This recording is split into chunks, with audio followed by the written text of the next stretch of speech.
Filipe, já vlastně nevím, jak ti to mám říct, ale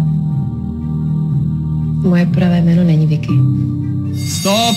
Záběr hotov! Já jsem dinosaurus. Jujuj.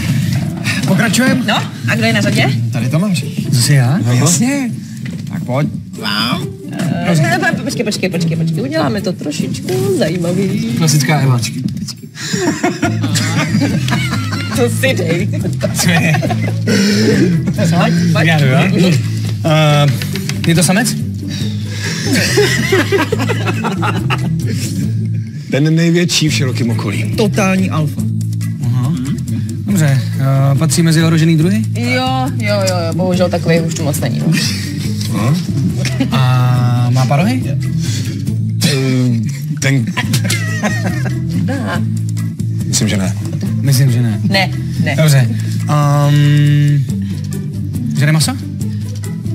No, dřív asi jo, ale teď nevíme. Dřív asi jo, jsi tajemnej. Dobře, pořídili byste si ho domů? Ano. No jasně.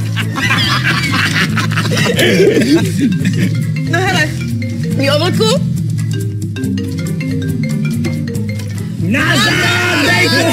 Tiše, prosím. Tady nejste v zoo.